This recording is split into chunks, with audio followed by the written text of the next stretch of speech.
जो आगम में लिखा है बिल्कुल सही लिखा है।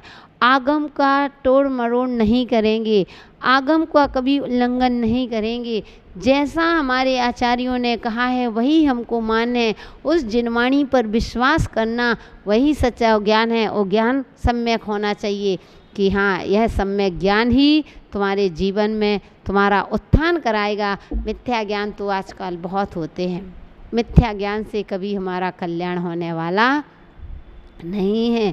तो सच्चा सम्यक ज्ञान, एक बात मेरी बात ध्यान रखना, सम्यक ज्ञान जो होता है वह तुमको बोधि को प्राप्त करा देता है, और जो मिथ्या ज्ञान है तुमको संसार में भटका देता है, वह कभी बोधि को प्राप्त नहीं होने देता है। सम्यक ज्ञान जीवन को पवित्र और पावन करने वाला होता है। जो जिसके पास सम्यक ज्ञान होता है बोधि की प्राप्ति करा देता है, और मिथ्या ज्ञान होता है तो वह बोझ करा देता है। वह बोधि को प्राप्त नहीं, बोझ तो बन सकता है। बोझ कब होगा? जब आपको अहंकार होगा। कभी भी ज्ञान का अहंकार नहीं करना चाहिए। कभी भी ये नहीं सोचना चाहिए कि हम इतने बड़े आचार्य, हम इतने बड़े संत हैं, हम इतने बड़ी माता जी हैं, हम इतने बड़े समाज के प्रतिष्ठित व्यक्ति हैं, आई एम समथिंग। नहीं, ज्ञान की पहचान आपकी नम्रता से होती है। समझ गए? ज्ञान की पहचान आपकी नम्रता से होती है, और जितने आप नम्रीभूत होंगे उतने ही आपको ज्ञान होगा। और जब तक आपको ज्ञान नहीं होगा और आपको अहंकार होगा, वह सम्यक ज्ञान नहीं हो सकता है। बंधु, जो मिथ्या ज्ञान होता है वह किसी के सामने कभी झुकने नहीं देता। वह कहता क्यों झुकूं, मैं क्यों झुकूं? और बंधु, जब सम्यक ज्ञान होता है तो तुरंत झुक जा। पहचान है सम्यक ज्ञान। कहते हैं ज्ञान का थर्मामीटर क्या है? ज्ञान का थर्मामीटर क्या है? कैसे आप पहचान करेंगे कि इसको ज्ञान है, इसको विशेष अच्छा ज्ञान है, ये विद्वान है? कैसे? इसका एक रीजन है। थर्मामीटर बताएं, ये पहचान कर लेना। कभी भी किसी संतों के पास जाना, किसी भी विद्वानों के पास जाना, किसी भी ब्रह्मचारियों ब्रह्मचारिणी दीदियों के से मिलना, और अगर उनके पास एक थर्मामीटर, तुम अपना थर्मामीटर देख लो, वह थर्मामीटर है विनम्रता, नम्रता। जितनी आपके पास नम्रता होगी, जितने आप विनम्रीभूत होंगे, जितने आप विनयशील होंगे, उतनी ही आपको समझ लेना ये व्यक्ति बहुत ज्ञानवान है। झुकता कौन है? जिसके अंदर ज्ञान होता है, और जिसके अंदर ज्ञान नहीं होता है वह तो ठूंठ सा खड़ा होता है। एक जो वृक्ष जिस पर फल लगे होते हैं, तो फल वाला वृक्ष होता है, कैसा होता है? झुक जाता है। और जिस वृक्ष पर फल नहीं होते हैं, फल नहीं रहते हैं, उसको हम वृक्ष नहीं कहते, उसको ठूंठ कहते हैं। जो झुकता नहीं है उसको ठूंठ कहा जाता है। ठूंठ जानते हो? खड़ा है ना, वह इसको डालियाँ। और जिसमें कहते हैं कि जिसमें ज्ञान होता है वह अपने आप स्वतः ही झुक जाता है। उसकी जिसमें फल होते हैं उसकी टहनी हमेशा झुकी हुई होती हैं, वह झुक जाता है। ऐसे ही बंधु, अगर आपके अंदर ज्ञान का फल लगा हुआ है तो आपके अंदर विनम्रता दिखेगी। और कुछ लोग होते हैं कि नहीं, मैं झुकूंगा नहीं, और ज्ञान के कारण इतना मद, इतना अहंकार कर लेते हैं। वह अहंकार तुमको ऊंचाइयों पर ले जाएगा। इसलिए कभी भी ज्ञान हो जाए तो अभिमान मत करना। अगर ज़्यादा ज्ञान हो जाए तो अपने से ऊपर वाले को देखना कि अरे मेरे पास क्या है, इतनी बड़ी बड़ी आचार्य, इतनी बड़ी बड़ी माता जी, इतनी बड़ी बड़ी विद्वान आरिकाएँ, इतने बड़े बड़े विद्वान हुए, मेरे पास क्या ज्ञान है? थोड़ा सा 2-4 लाइन लिख लिया तो ज्ञान है क्या? नहीं। कितने ऐसे ऐसे आचार्य हैं, ऐसे ऐसे अपनी लेखनी से इतना ज्ञान का है उनको, इतना ज्ञान, इतना क्षयोपम उनको, कि ऐसे ऐसे जैसे हमारे पूज्य गुरुदेव का ज्ञान, सम्यक ज्ञान, जिन्होंने इतनी बड़ी बड़ी संस्कृत टीकाएँ लिख दी, ज्ञान से ही तो लिखी ना। तो संस्कृत टीका की ज्ञान जो होता है वह झुकाता है। वो अहंकार आ गया तो यानी तुम्हारा सम्यक ज्ञान नहीं है। इसलिए अपने जीवन में अपने ज्ञान को ऐसा ज्ञान लाना कि वह ज्ञान तुम्हें बोधि को प्राप्त करा दे। कहीं ऐसा ना हो कि तुम्हें नीचे की यात्रा करना पड़े। हमें अपने जीवन को बहुत उत्कृष्ट बनाना है तो सम्यक ज्ञान और सम्यक चारित्र ही जीवन का सारभूत है। अगर जीवन में चारित्र को धारण, आज जितनी पूछ हो रही है चारित्र की हो रही है। जितना तुम्हारा चारित्र शुद्ध होगा उतनी ही आपको सिद्धियां प्राप्त होंगी। अगर आपका चारित्र अच्छा नहीं है, जीवन चारित्र यानी आचरण में लाना, ऐसा नहीं कि हमारा उच्चारण से हो, नहीं, हमें हर बात को आचरण, और जैन दर्शन आचरण को महत्व देता है। जैसा तुम्हारा आचरण होगा वैसे आचरण ही पूज्य होता है, उच्चारण पूज्य नहीं होता जब तक आचरण में। क्योंकि देखा होगा एक विद्वान अगर कोई घर का व्यक्ति कहे बेटा ये त्याग कर दो, नहीं छोड़ता है। एक पंडित आपको शिक्षा दे, उसका ज्ञान नहीं होगा। और एक ऐसा साधु, वही बात साधु कह दे, माता जी कह दे, वह तुरंत मान जाता है। क्यों माना? क्योंकि उनके पास आचरण है, वह जीवन में उतारते हैं। अपना उनका चारित्र शुद्ध है। अपने चारित्र को निर्मल बनाइए। अपने चारित्र को कभी भी ऐसा ना हो, हमारे चारित्र में किसी भी प्रकार का दोष नहीं लगना चाहिए। जो हमने जीवन में ज्ञान के श्रद्धा के साथ ज्ञान का अर्जन किया है तो हमें चारित्र का भी पालन करना चाहिए। हमारा चारित्र जितना निर्मल होगा उतने ही हमारा जीवन का उत्थान होगा। दूसरों का उत्थान हो या ना हो, लेकिन मेरा उत्थान तो अवश्य ही होगा। इसलिए कहते सम्यक दर्शन, आचरण ही पूज्य है। आपको मालूम है ना, जब राम और सीता उस नदी के सरोवर के पास बैठे, तट पर बैठे हुए थे, राम ने कहा था कि सीता मेरे चरण सुंदर हैं। और तो सीता कहती है नहीं प्रभु, हे स्वामी, आपके चरण सुंदर नहीं, मेरे चरण सुंदर हैं। आपके तो श्याम हैं। विवाद नहीं, संवाद चल रहा था। राम कहते हैं मेरे चरण सुंदर और सीता कहती है मेरे चरण सुंदर। अब किसके चरण सुंदर? पूछा कौन निर्णय करे? किसको बुलाया? लक्ष्मण को बुलाया। छोटे भाई को बुलाया। लक्ष्मण को बुलाते हैं, लक्ष्मण इधर आओ। लक्ष्मण आते हैं, क्या बात है भैया? बोले कि लक्ष्मण तुम मेरे छोटे भाई हो, तुम न्यायाधीश हो, आखिर एक बात बताओ, हम और भाभी में दोनों में विवाद नहीं, संवाद इस बात का है कि मैं कह रहा हूँ कि चरण मेरे सुंदर हैं और तुम्हारी भाभी कह रही है, सीता कह रही है कि चरण मेरे सुंदर हैं। आखिर किसके चरण सुंदर हैं? न्याय करो। लक्ष्मण ने हाथ जोड़ लिए, नम्र हो गए। नहीं प्रभु, हे भैया, आप दोनों के बीच में मुझे मत फंसाओ। उन्होंने कहा नहीं, तुम न्यायाधीश हो, तुमको इसका निर्णय करना ही पड़ेगा। तो लक्ष्मण ने तुरंत, अब क्या करें? अगर आदेश ही हो गया तो आदेश का पालन तो करना पड़ेगा।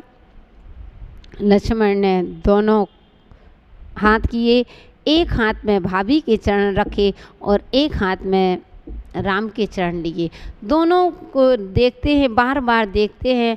अब वह विचार करते हैं, अगर मैं भैया के चरण सुंदर कहता हूँ तो भाभी कहेगी लो अपना भाई भतीजा निभाते हैं, और मैं भाभी का पक्ष लेता हूँ कि भाभी के चरण को सुंदर कहता हूँ, तो क्या करेंगे? भैया को लगेगा लो जिसकी खाता है उसकी थाली में छेद करता है, उसकी बजाता नहीं है। और भाभी को भैया की कहते हूँ तो भाई भतीजा निभाते। अब बड़े संकट में पड़ गई। अब क्या किया जाए? अब स्यादवाद का सहारा लिया, अनेकांत का। हमारा दर्शन, जैन दर्शन एकांतवादी नहीं है, ध्यान रखना।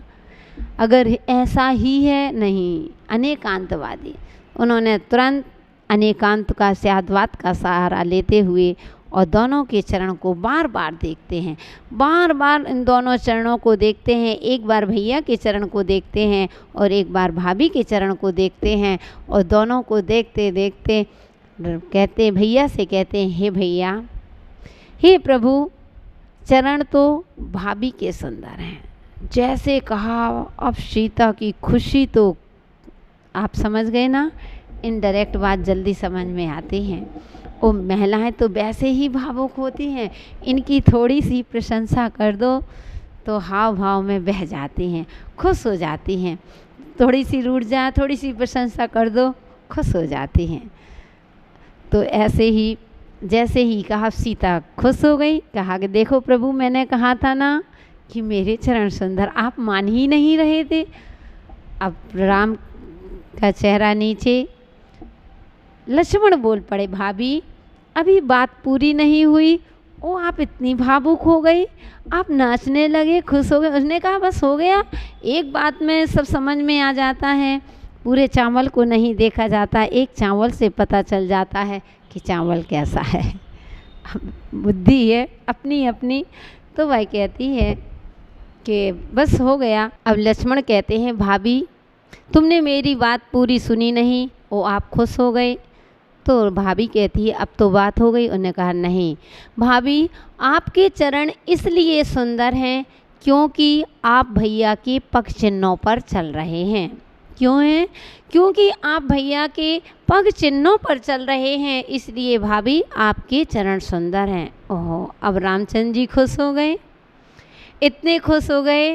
फिर लक्ष्मण कहते हैं कि भैया अभी तो मैं भाभी को बोल रहा था कि भाभी महिलाएं इतनी भावुक होती हैं, पूरी बात नहीं सुनी और खुश हो गई, भैया अभी बात अधूरी है। अब राम कहते हैं कि हे लक्ष्मण, अब कौन सी बात, इससे पता चल गया क्योंकि भाभी के चरण इसलिए सुंदर हैं कि वह मेरे पग चिन्हों पर चल रही है, इसलिए मेरे ही चरण सुंदर माने जाएंगे। अब तो बात पूरी हो चुकी है, अब तुम आगे क्या कहना चाहते हो? तो लक्ष्मण कहते हैं कि नहीं भैया, अभी भी बात अधूरी है। कैसी है? अभी भी बात हमारी अधूरी है। क्यों? क्योंकि भैया मेरी बात पूरी सुनिए। लक्ष्मण पुनः कहते हैं कि हे भैया भाभी, आपके चरण इसलिए सुंदर हैं क्योंकि आप भैया के पग चिन्हों पर चल रहे हैं, और भैया आपके चरण इसलिए सुंदर हैं क्योंकि आपका आचरण सुंदर है। ओहो, आ गई वही बात कि आचरण सुंदर है तो जिन दर्शन में अगर प्रधानता है तो आचरण की है। जैसा तुम्हारा आचरण होगा, आचरण ही पूज होता है। अगर किसी का आचरण अच्छा नहीं है, उसको कोई पूछने वाला नहीं है। एक त्यागी वृत्ति होता है, चरित्र को धारण करता है, आप उसकी महिमा को कितना सुनाते हो, कितना गाते हो। अगर कोई चरित्र को धारण कर ले, तो हमारे परिवार से इन्होंने चरित्र को धारण किया, हमारे परिवार ने वो महाराज बने थे, हमारे रिश्तेदार में कितना ना, किसकी पूजा हो रही है? चरित्र की। इसलिए बंधुओं, सम्यक दर्शन, सम्यक ज्ञान और सम्यक चारित्र ही हमारे जीवन का उत्थान कराने वाला है। इन तीनों पर दृढ़ विश्वास रखिए।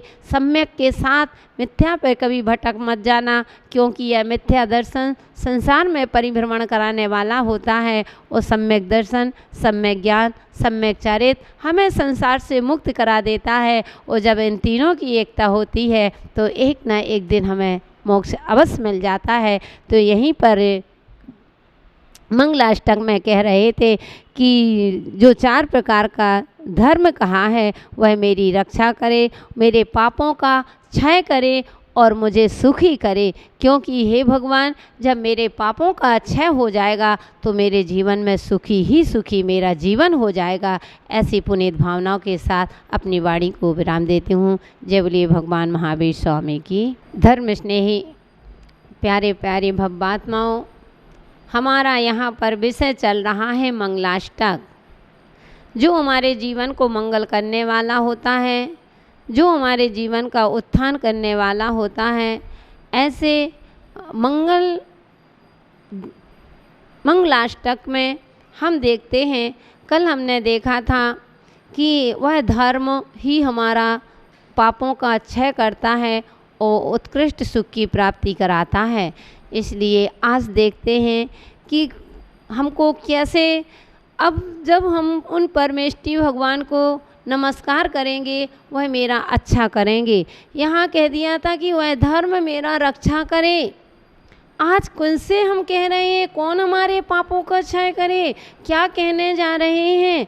तो कह रहे हैं, नाभेयादि जिनाधिपस्त त्रिभुवन ख्याताश्चतुर्विंशतिः श्रीमन्तो भरते स्वरप्रभृतयो ये चक्रिणो द्वादश ये विष्णु प्रतिविष्णुलाङ्गलिधरः सप्तोत्तरा विंशतिः त्रैकाले प्रतितस्त्रिषष्टिपुरुषाः कुर्वन्तु ते मङ्गलं कुर्वन्तु मे मङ्गलं कुर्वन्तु नो मंगलम। आ जाएगा, फिर से मिलाएंगे। नाभेयाधिजिनाधिपस्त्रिभुवन ख्याताश्चतुर्विंशतिः श्रीमन्तो भरते सौरप्रभृतयो ये चक्रिणो द्वादश ये विष्णु प्रतिविष्णुलाङ्गलिधरा सप्तोत्तरा विंशतिः त्रैकाले प्रतितस्त्रिषष्टिपुरुषाः कुर्वन्तु मे मंगलम। आ जाएगा। यहाँ कह रहे हैं त्रिभुवन ख्यातः, तीनों लोकों में विख्यात। कौन से तीन लोक होते हैं बताओ? कौन कौन से? ऊर्ध्वलोक, मध्यलोक और अधोलोक। ये तीनों लोक होते हैं। तीनों लोकों में विख्यात कौन है? तीनों लोकों के विख्यात तो कहते नाभे आदि यानी ऋषभ आदि, जिनाधिपः यानी जिन स्वामी, चतुर्विंशति यानी 24 तीर्थंकर। ऋषभ आदि से लेकर के सभी को है ना 24 तीर्थंकर के नाम तो याद होंगे। तो ऋषभ आदि से लेकर के महावीर पर्यंत 24 तीर्थंकर, 24 तीर्थंकर भगवान श्रीमंत और लक्ष्मीवान हैं। कैसे हैं वे? जिन्होंने मोक्ष लक्ष्मी को प्राप्त कर लिया है, मोक्ष लक्ष्मी से सुशोभित हो चुके हैं। आप तो गृह लक्ष्मी को मांगते हो बंधु, उन्होंने ऐसी लक्ष्मी को प्राप्त किया कि उनकी लक्ष्मी का कभी अभाव नहीं हो सकता। मोक्ष सुख को प्राप्त कर लिया, लक्ष्मी से सुशोभित है बंधुओं। और आज के लोग उस धन की चक्कर में आकर के उस धन के कारण से अपने जीवन को ही बर्बाद कर देते हैं।